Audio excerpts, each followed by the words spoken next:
ऐसे लोकप्रिय नेता, पूर्व केंद्रीय मंत्री श्री राम कृपाल यादव जी के नामांकन कार्यक्रम में आज मुझे आप सबके बीच में आप सबसे संवाद करने का सौभाग्य प्राप्त हो रहा है।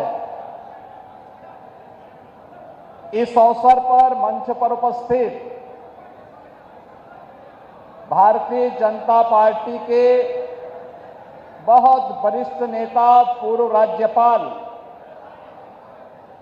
सम्मान्य श्री गंगा प्रसाद चौरसिया जी, फुलवारी विधानसभा क्षेत्र से प्रत्याशी श्री श्याम रजक जी,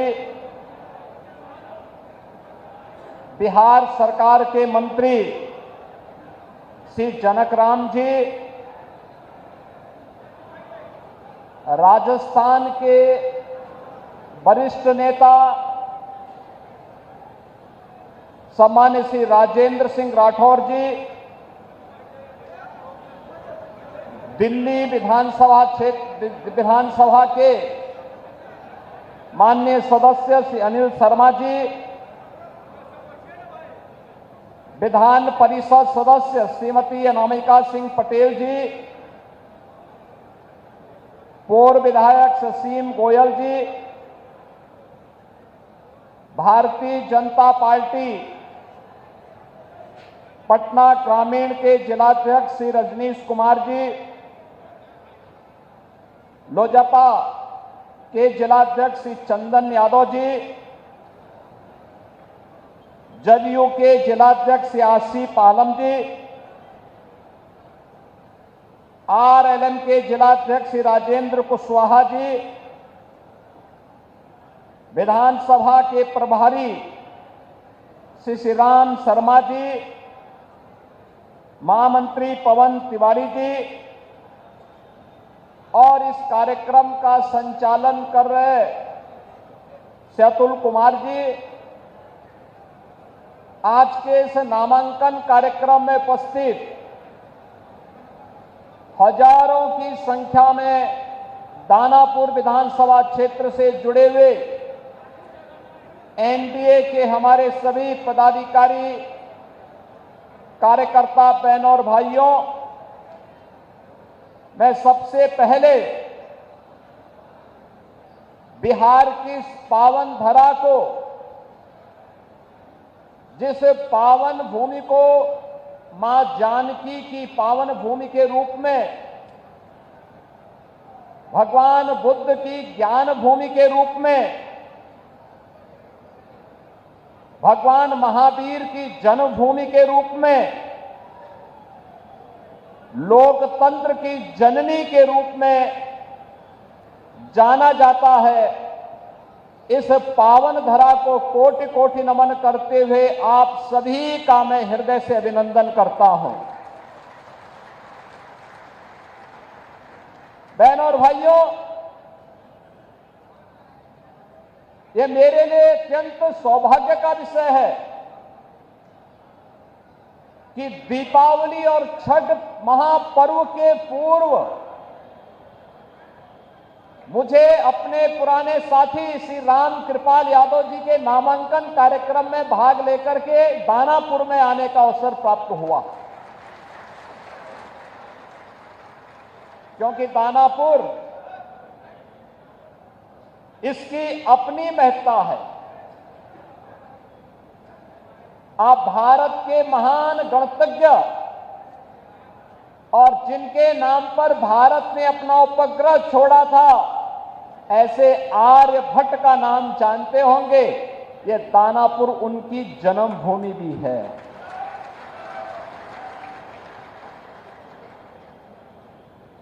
याद रखना, आचार्य कौटिल्य, चंद्रगुप्त मौर्य और अशोक महान जैसे महाप्रतापी राष्ट्र शिल्पियों को देने वाला हमारा यह बिहार और गुरु गोविंद सिंह जी महाराज की पावन जन्मभूमि के रूप में भी हमारा यही बिहार और यही क्षेत्र जाना जाता है। गुरु गोविंद सिंह जी ने कहा था कि देहु सिवावर मोही है, शुभ कर्मन ते कबहू न टरो।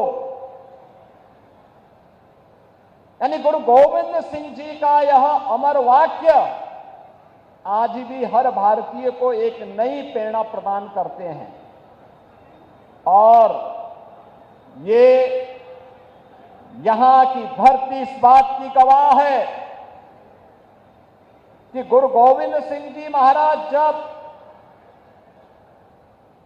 पटना साहिब से उनको बाहर जाना हुआ तो पहला पड़ाव यही दानापुर उनका रहा है। बचपन में उनका पहला पड़ाव यही दानापुर बना था। आज उस दानापुर में मुझे भी आने का सौभाग्य प्राप्त हुआ है। बहनों और भाइयों, उत्तर प्रदेश और बिहार का संबंध ये केवल एक संबंध नहीं है, एक साझी विरासत है, एक आत्मा का संबंध है, एक संस्कृति का संबंध है और एक संकल्प का भी संबंध है। ये संबंध उसी प्रकार से टूट है जैसे भगवान राम और मां जानकी का संबंध अटूट है। उसी प्रकार का संबंध उत्तर प्रदेश और बिहार का है। उन संबंधों को मजबूती प्रदान करने की दृष्टि से आज डबल इंजन की सरकार बिहार में फिर से स्थापित हो और डबल इंजन सरकार में बिहार की गति डबल स्पीड से आगे बढ़ती हुई दिखाई दे। जो कार्य पिछले 20 वर्षों में माननीय श्री नीतीश कुमार जी के नेतृत्व में डबल इंजन की एनडीए की सरकार ने करके दिखाया है, वह गति, वह स्पीड इसी प्रकार से बनी रहे, इसके लिए अपने बिहार के बहनों और भाइयों का आह्वान करने के लिए आज मैं यहां दानापुर से आह्वान करने के लिए आपके बीच में आया हूं। बहनों और भाइयों, कौन नहीं जानता है 1990 से 2005 तक बिहार का जंगल राज और परिवारवाद आपने देखा होगा। कौन वे लोग थे जिन्होंने बिहार की ज्ञान भूमि को, बिहार की इस आध्यात्मिक ज्ञान भूमि को परिवारवाद और अपराध की भूमि बना करके यहां के हमारे नौजवानों के सामने पहचान का संकट खड़ा कर दिया था। यहां विकास के नाम पर उस कालखंड में किस प्रकार की अराजकता फैलाई गई थी, ये किसी से छुपा हुआ नहीं। विकास के नाम पर यहां पर पेशेवर गुंडे और माफियाओं को सत्ता का संरक्षण 1990 से 2005 के बीच में प्रदान करके पूरे बिहार के विकास को बाधित कर दिया गया था। बिहार के नागरिकों के सामने, बिहार के नौजवानों के सामने पहचान का संकट खड़ा हो गया था। हर वह व्यक्ति बिहार से प्लान कर रहा था जिसके मन में एक भाव था बिहार के बारे में कुछ करने की, बिहार को आगे बढ़ाने की और बिहार की अपनी उस परंपरा को जिसने कभी भारत को नेतृत्व दिया था, भारत के स्वर्ण युग को लाने का अवसर जिस बिहार ने दिया था, अपने पूर्वजों की स्थाति को पुनर्स्थापित करने का जो जज्बा था, उस जज्बे को उस कालखंड में किस प्रकार से रौंदने का काम हुआ था यह किसी से छुपा हुआ नहीं। और इसीलिए पिछले 20 वर्ष में बिहार को उस कलंक से मुक्त करने का काम एनडीए की सरकार ने जिस प्रभावी ढंग से किया है, आज डबल इंजन की ये भारतीय जनता पार्टी एनडीए की सरकार बिहार के अंदर उसको और प्रभावी ढंग से आगे बढ़ाने के लिए इस चुनाव में फिर से बिहार वासियों का आह्वान करने के लिए आई है। बहनों और भाइयों, अब बिहार में यहां के विकास को कोई बाधित नहीं कर सकता। यहां अपराध को कोई अपना जन्मसिद्ध अधिकार नहीं बना सकता। अब बिहार में अपराध को अपनी बपौती बना करके अपहरण का उद्योग चलाने का दुस्साहस नहीं कर सकता। अब तो केंद्र सरकार ने और राज्य सरकार ने मिलकर के विकास के जिन कार्यक्रमों को आगे बढ़ाया है, उन कार्यक्रमों में अब पेशेवर माफिया और अपराधी कहीं बाधक नहीं बन पाएंगे। इस दृष्टि से आज एनडीए की सरकार ने बिहार के अंदर भी प्रभावी भूमिका के साथ कार्य करना प्रारंभ किया है। आज बिहार का नौजवान जब बिहार से बाहर जाता है, हर क्षेत्र में अपनी एक पहचान बना के दिखाता है। वह जिस भी क्षेत्र में गया, लेकिन कुछ लोगों ने 1990 से लेकर 2005 तक बिहार के नौजवानों की प्रतिभा को कुंद करने का काम किया था। बिहार के सामने पहचान का संकट खड़ा किया था और बिहार इसकी दंश को लंबे समय तक झेलने के लिए मजबूर हुआ था। एक से एक बड़े घोटाले यहां पर हुए थे।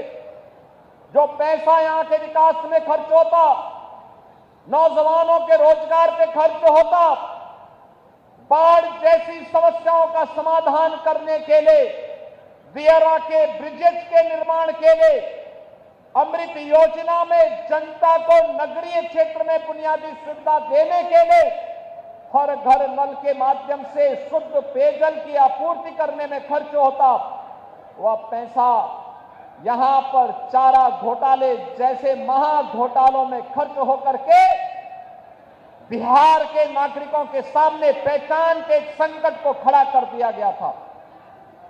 अब वह पहचान का संकट एनडीए की सरकार ने बिहार से समाप्त किया है। आज बिहार का नौजवान हर एक क्षेत्र में अपनी पहचान के साथ आगे बढ़ रहा है।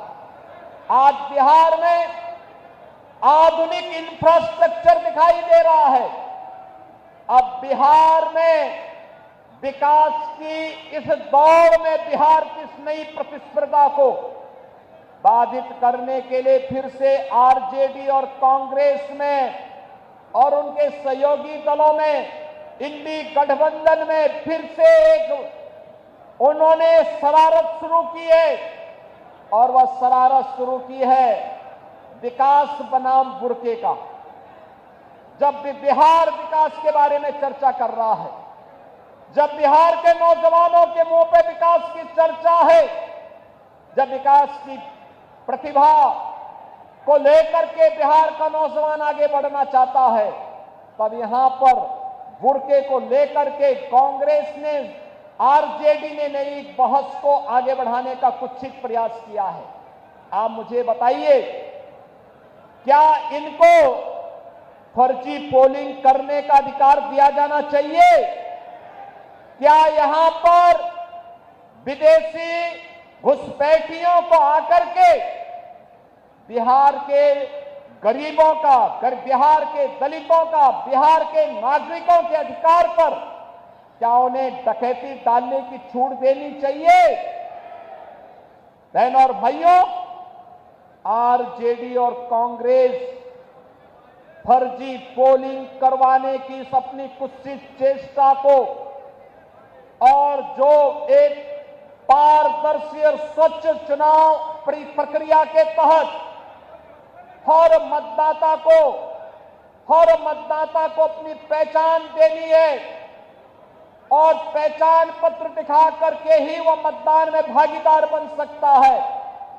जब इसको आगे बढ़ाने की कार्रवाई के साथ एनडीए की सरकार उसका समर्थन कर रही है, एनडीए के सभी दल उसका समर्थन कर रहे हैं, लेकिन कांग्रेस, आरजेडी और उनके सहयोगी दल कहते हैं नहीं, फर्जी पोलिंग होनी चाहिए। ये तो बिहार के लोगों के हकों पर डकैती करने जैसा है, डकैती डालने जैसा है। ये लोकतंत्र के लिए एक चुनौती है और यही कहने के लिए आज मैं आपसे कहने के लिए आया हूं कि बहनों और भाइयों, बिहार के नागरिकों को, बिहार के नौजवानों को, बिहार के दलितों को, बिहार के वंचितों को, बिहार के नागरिकों को उनके अधिकार से मजबूती के साथ, उस अधिकार में किसी को भी डकैती डालने का अवसर नहीं मिलना चाहिए। यह दिखाने के लिए आज जब चुनाव आयोग मजबूती के साथ आगे बढ़ा है, तब ये लोग दुष्प्रचार का सहारा ले रहे हैं। आप मुझे बताइए, आप दुनिया के अंदर कहीं जाएंगे, आपको अपनी पहचान दिखानी पड़ती है ना। आप कहीं जाते हैं तो आपको उस देश में या वहां पर जाते हैं तो वहां पर आप जाते हैं तो जाकर के आप अपनी पहचान दिखाते हैं, अपनी चेहरा दिखाते हैं, लेकिन ये लोग चाहते हैं कि बिना चेहरा देखे, बिना पहचान पत्र देखे जिसकी मर्जी आए वो वोट डाल दे। और इसीलिए तो ये चाहते हैं कि ईवीएम मशीन न रहे। ये चाहते हैं जैसे पहले मतदाता पत्रों की चोरी करके, जबरदस्ती छिनैती करके, डकैती डाल करके ये लोग जबरदस्ती मतदान करके एक गरीब के हक पर डकैती डालते थे। आज भी आरजेडी कांग्रेस उसी अपने कालखंड की ओर ले जाने का कुत्सित प्रयास कर रही है। उन स्थितियों में हर मतदाता को जागरूक होकर करें, मतदान करने के लिए अपने आप को तैयार होने के लिए आगे आना होगा। बहनों और भाइयों, दिल्ली में प्रधानमंत्री मोदी जी के नेतृत्व में और बिहार में एनडीए के नेता और बिहार के मुख्यमंत्री नीतीश कुमार जी के नेतृत्व में आज बिहार विकास की नित नई ऊंचाइयों को प्राप्त कर रहा है। आज बिहार में विकास भी है, विरासत भी है। जो लोग कहते थे कि अयोध्या में राम मंदिर नहीं बन पाएगा, आज आप देख रहे होंगे जब बिहार का राम भक्त बिहार से जाता था नारा लगाते हुए, कहते हुए जाता था कि रामलला हम आएंगे, मंदिर वहीं बनाएंगे, तब एक कांग्रेस और आरजेडी के लोग कहते थे क्या ये संभव कर पाएंगे क्या? प्रश्न करते थे। बिहार के चुनाव में हम लोग आते थे, हमसे पूछा जाता था क्या राम मंदिर बन पाएगा? हम कहते थे जरूर बनेगा। तब भी हम कहते थे जरूर बनेगा। और बहनों और भाइयों, आज अयोध्या में तो भगवान राम का भव्य मंदिर का निर्माण कार्य पूरा हो चुका है, रामलला विराजमान हो चुके हैं।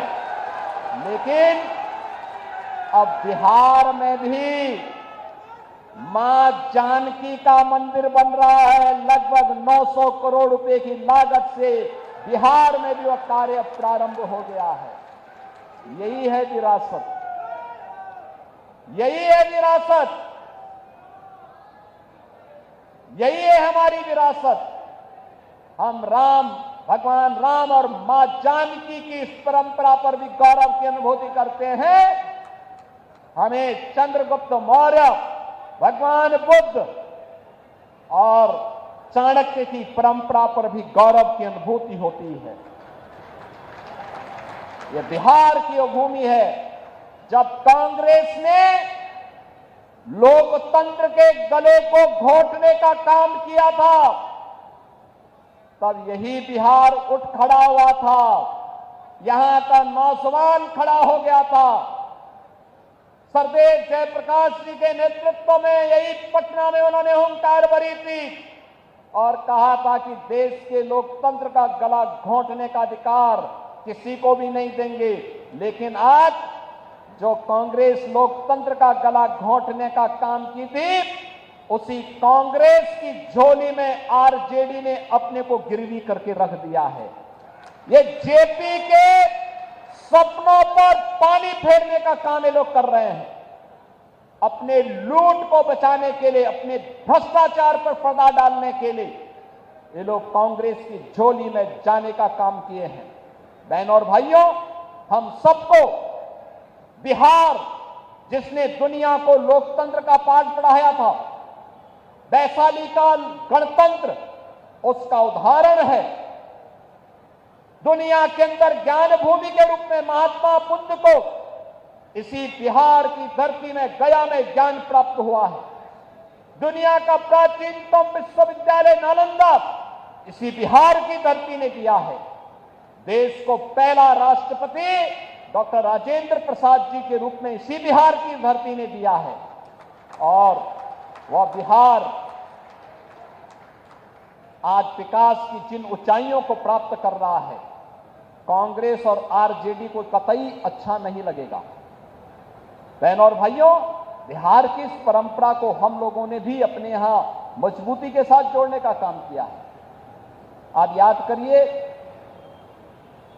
सरदेव जयप्रकाश जी की जन्मभूमि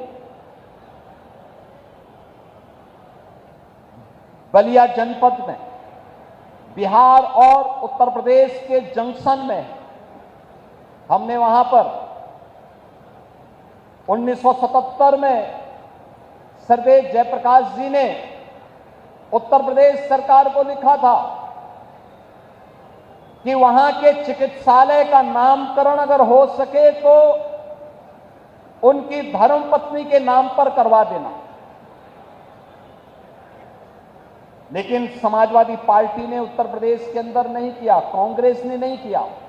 लेकिन जब उत्तर प्रदेश में हमारी सरकार आई, उत्तर प्रदेश में डबल इंजन की भाजपा की सरकार आई, हमने सबसे पहला काम किया, जयप्रकाश जी की जन्मभूमि में बने हुए चिकित्सालय को भव्य स्वरूप देकर के उनकी धर्मपत्नी के नाम पर उस चिकित्सालय का नामकरण किया है। उनकी जन्मभूमि को बेहतरीन कनेक्टिविटी के साथ जोड़ा है। सरदेव जयप्रकाश जी का भव्य स्मारक बनाया है। हमें प्रयागराज की धरती पर पहला, यानी उत्तर प्रदेश का नेशनल लॉ यूनिवर्सिटी बनानी थी।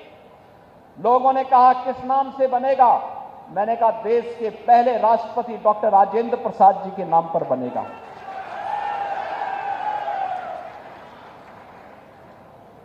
अयोध्या की कनेक्टिविटी कहां की होनी चाहिए? हमने कहा पहली कनेक्टिविटी उत्तर प्रदेश की अयोध्या की सीतामढ़ी के लिए होनी चाहिए और हम लोगों ने उसको राम जानकी मार्ग के रूप में, उसे 4 लेन के रूप में हम लोग उसको मजबूती के साथ आगे बढ़ाने का काम कर रहे हैं। बहनों और भाइयों, उत्तर प्रदेश और बिहार की विरासत मजबूती के साथ आगे बढ़ेगी। और याद करिए, डबल इंजन की एनडीए सरकार है जो आरजेडी कांग्रेस के भ्रष्टाचार के साथ साथ आपराधिक उद्योग को भी नियंत्रित कर सकता है, मजबूती के साथ नियंत्रण करेगा। आपने देखा होगा उत्तर प्रदेश में माफिया तो जहन्नुम की यात्रा में जा चुके हैं।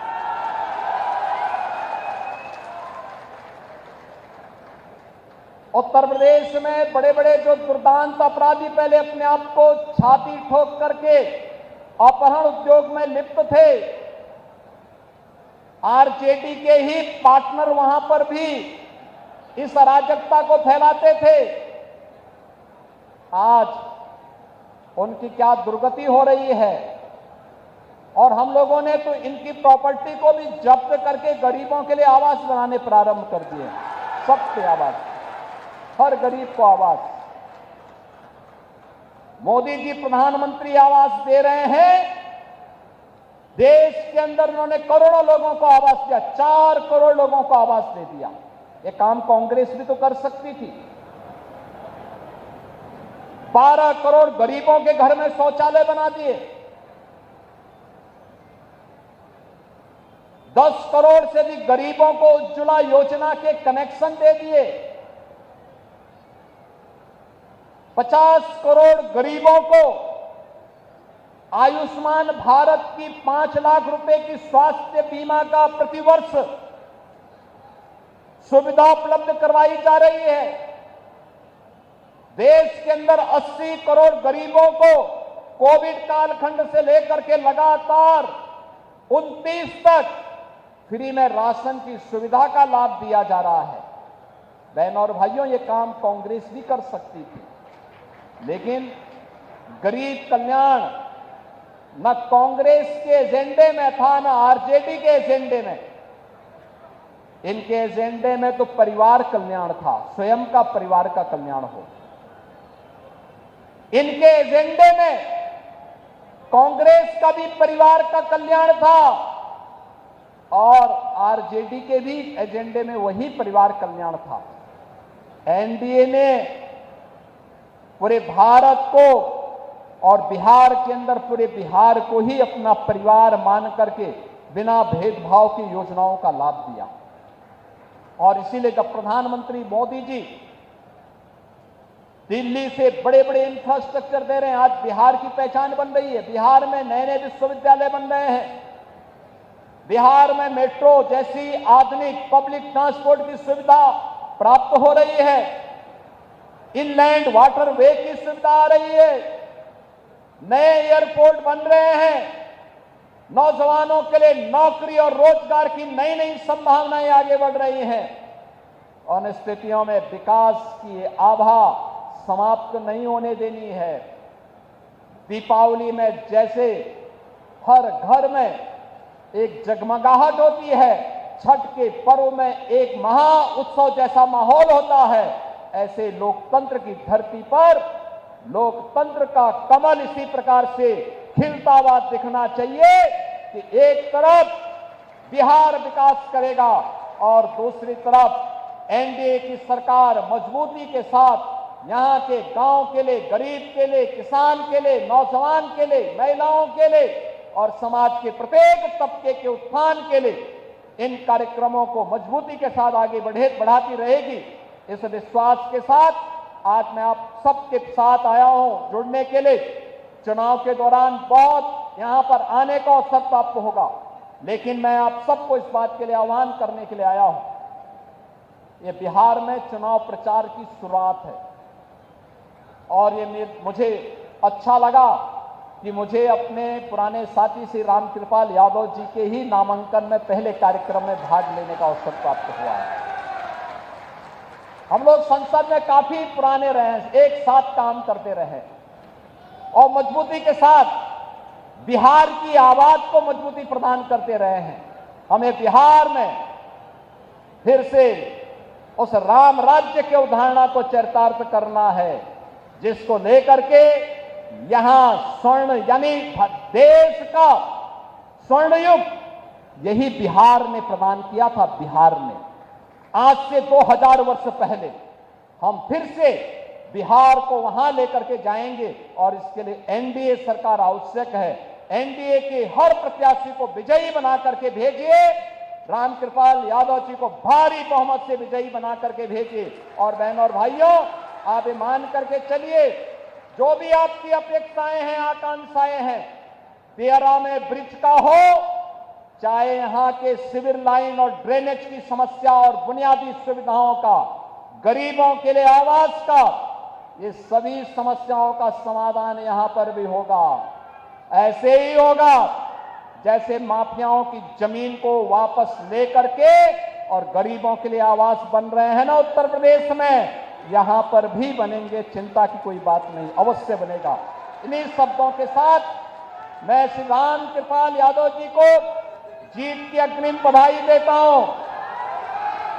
आप सभी को दीपावली और महाछठ की भी हृदय से शुभकामनाएं देता हूं।